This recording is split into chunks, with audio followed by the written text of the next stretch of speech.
Hi, Kaamil. Welcome. Great to see you. Hey, thank you so much for having me, Rick. Absolutely. Well, I appreciate you taking some time to share with folks more about your business, about yourself, and your experience with Vistage. So thank you.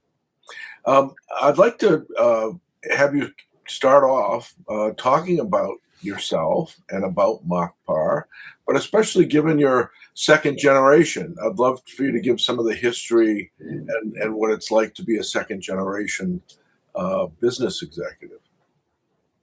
Sure, we'll do. So let me start with Makpar first. So Makpar is a technology company focused on helping the federal government transform its internal operations using cloud, cybersecurity, and data solutions. Okay. My parents actually started Makpar back in 2008 when my father was doing some consulting for the government of Singapore.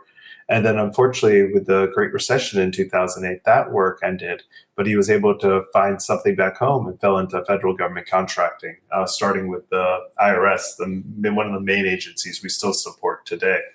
And so was doing a lot of cybersecurity consulting for them. And in 2015, really wanted to get serious, move beyond him just himself. And so he convinced my mother, who was always helping him on the back end with all of the admin and payroll and taxes type work, to come in and join him and be the CEO for the firm so he can focus on project delivery. And so in 2015, she was employee number two, and they slowly grew from there through some subcontracting with some great partners and grew to about 25 people in early 2018 when they asked me to join. My background at the time, I was a lawyer by training and had my own law firm. It was really kind of inspired by my parents and their entrepreneurial journey, and was doing a lot of commercial and business litigation. So working with a lot of small business owners as kind of their outside counsel, a lot of contracts, employment type matters. And then anytime there was a dispute over money, that's when I got to go to the courtroom. And so was always helping my parents with a lot of their contracting matters, especially subcontracts and contracting. And so when my parents entered the 8A program, that's when they asked me if I would consider joining them because they needed to scale and wanted to grow from there. And so I joined Makpar in early 2018 full time after I wound up my law firm and wound up some of my cases and matters that I was handling, as started as their director of operations. And, from there, we really did have quite a journey and grew. So IRS, you mentioned the IRS as really your first client. Mhm. Who else are you doing work for? What other parts of the federal government? So IRS is where a majority of our work is, and then thanks to our mentor protege joint venture that we have with New Access Innovations, we're also very fortunate to have work at Department of Interior, Department of Labor, as well as a small presence at USDA. And then we also have some small subcontracting footprint at USCIS as well. Okay. And are you looking to go beyond the federal government, either into state or local or into commercial work? Definitely, we would like to expand into state and local just because the mission is so similar. But Yep. right now, where we are, I still think just from a resource standpoint, federal government is the best bet for us. I don't think we're going to be fully commercial right now. We really want to focus on the agencies we understand and the respect and admiration we have for the mission from that regard. Great. No, that's great. So you're a relatively new member of Vistage. You joined coming up on a year. What was it, last summer? Yeah, at the very end of the summer, I think July or August. That's great. And just for the folks listening, you were part of a group that merged with my group. So Mike Dembo Mhm. is a dear friend for 50 years now, a college buddy who is a Vistage chair. And Mike and I merged our groups and are co-chairs for this newly formed group. And you came just prior to this merger. So it's been great getting to know you and the other members of Mike's team. So tell us, what is it that led you to join Vistage? So the past year, I was actually doing a leadership fellowship through the ACT-IAC organization, Okay. specifically called Voyagers. And so Voyagers is designed for folks mid-level in their career in the government contracting space and it mixes both industry and federal rising leaders. And so it was a great experience, really enjoyed the peer mentorship aspect specifically. And then one of my classmates in my Voyagers class, Andrew Powell, the chief growth officer at Strongbridge, he actually was telling me about Vistage and Ah, what he experienced and how much he enjoyed it. And so the program was kind of ending, and Mike had sent me a message on LinkedIn. And usually I tend to ignore those marketing emails because you get so many of them on yes. LinkedIn. But because he mentioned Vistage and it's a unique name, that's what made me pause and talk to him. And so obviously I told him, what my experience was like. I was specifically looking for the peer mentorship aspect. I really enjoyed that. And that's really how the conversation started. Awesome. Oh, that's great. Thank you.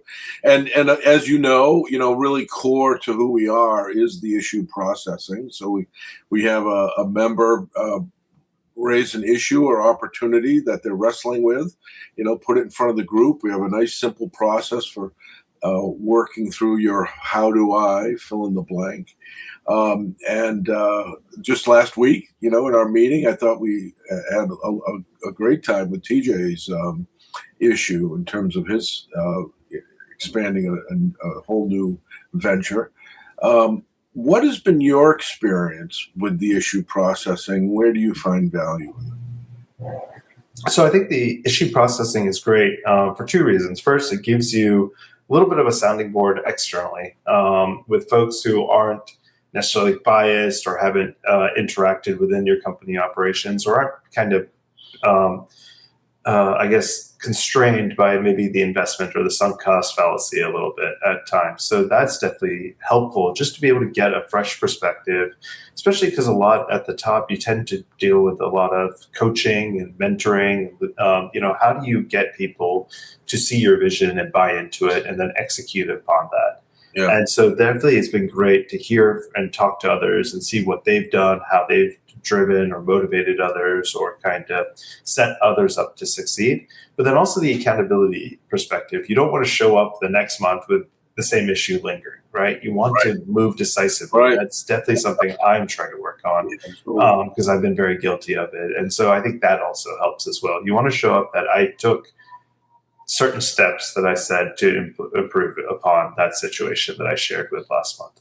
Absolutely. And that's the other another key aspect of a peer group is really holding each other accountable. I mean, when you're coming to the meeting and it's been a month and, the group's going to say, well, how are you doing on X, Y, or Z?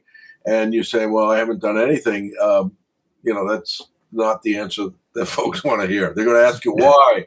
Why haven't you? So it is that holding each other accountable is a huge part of that peer group.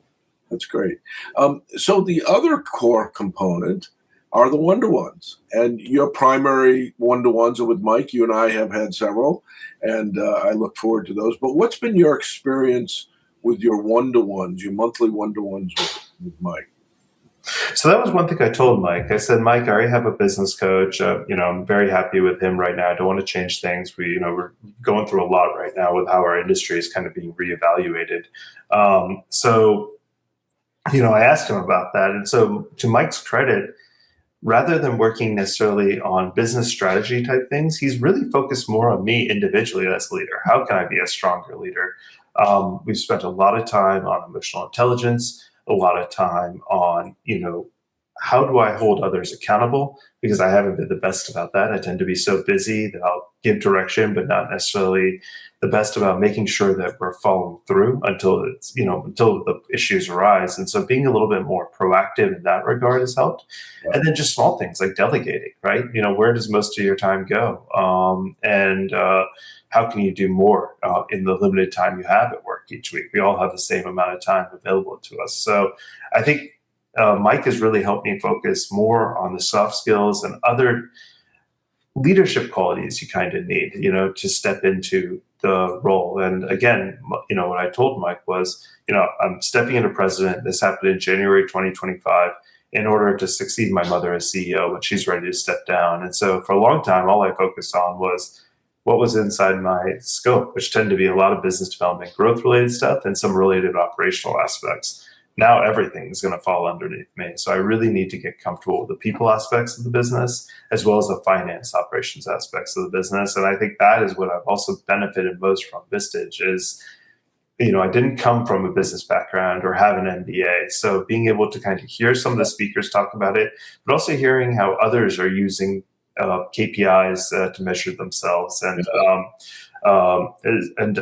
especially getting perspective on leading metrics. That's something I'm still struggling with sometimes. And how do I implement those in a meaningful way that gives me true visibility into the health of the business?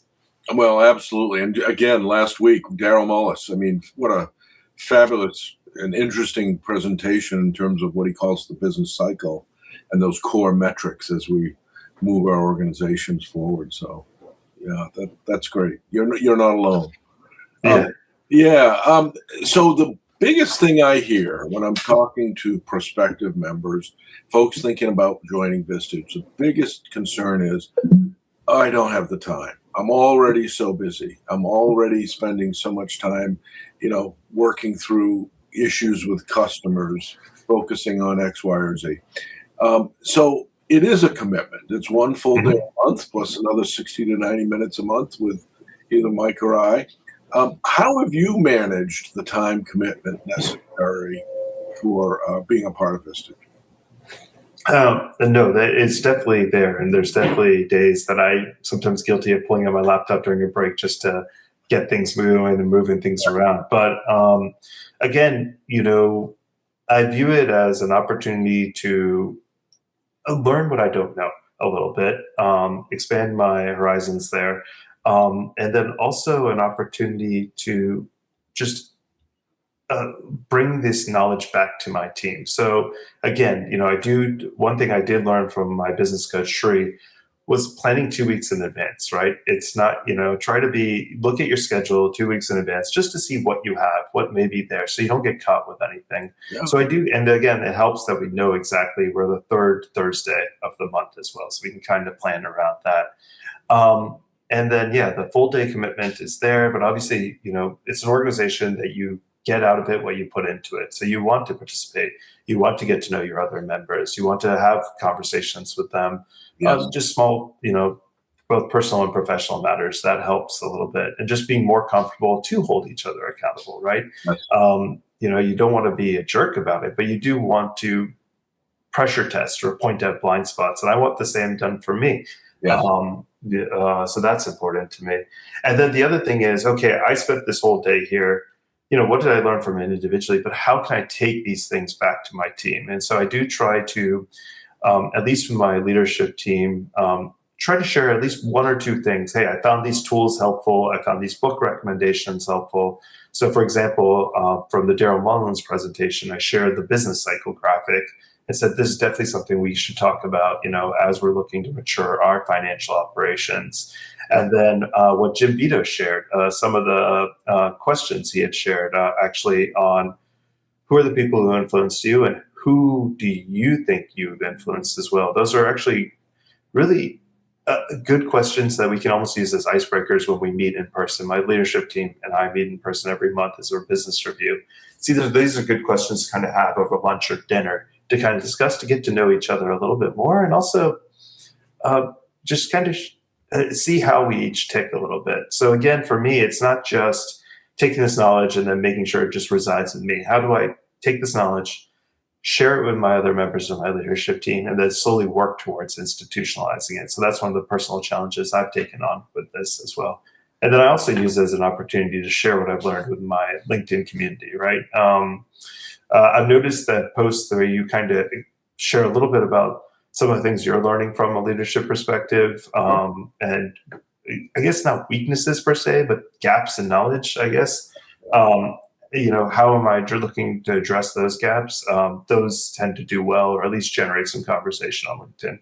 Fabulous. Well, great. No, that's you share the importance of your one-to-ones and having that personal development time with Mike, and yet you also have a business coach. And many of our prospective members are involved in other groups, usually an industry group. And I advocate for that. This is not an industry group. This is precisely the opposite. This is a multi-industry group.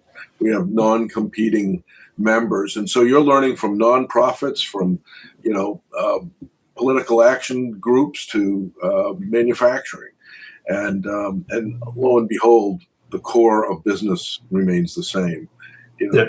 It's people, it's organization, it's customers, and it's finances. So that's exciting. So one final question for you, Kaamil. What advice would you give someone who's considering whether they should join Vistage or not? That's a good question. I think obviously understanding the time commitment, and then how are you going to leverage that time commitment in order for your own personal development as well as the development of your organization. So having a game plan for that. You don't want to just go in there for 8 hours and then not be able to have a takeaway from it. I think the other thing is, what are the unique aspects of your business that you may be looking for feedback on? And so for me, one of the unique aspects, actually touching back to one of your earlier questions, is being a family-owned business. I work with my parents. My wife does our HR. My brother oversees our growth. And my sister does our marketing. So we are a true family-owned company in that regard. So sometimes the family dynamics can be tough. And so it's good that actually in our group now, I think we have 3 other family-owned businesses. So to kind of get those perspectives is helpful. And then I think also, what are you trying to learn from this? How are you trying to get out of it? I think there has to be some sort of, I want to learn more, or I want to understand what maybe I don't know, and that pressure testing aspect. But then also it creates a little bit of an accountability group as well. And then there's a lot of leadership out there and scholarship out there about the CEO or the leadership position being very lonely at times. And so this also helps address that as well. So I think there are a lot of benefits there. Obviously, I know people kind of get hung up on the time and the cost, but again, this is an investment. How are you going to really make sure that it invests back into the organization? It doesn't just reside within you. And I think that's one of the big things I've been trying to do with this experience. Absolutely. Well, thank you. Great counsel, and wonderful being able to hear more about Makpar and about you. And it's great having you a part of Vistage. So thank you for your time. No, thank you, Rick. I've really been enjoying the experience, and great work with the meeting so far this year. They've been all excellent. Good. Thank you.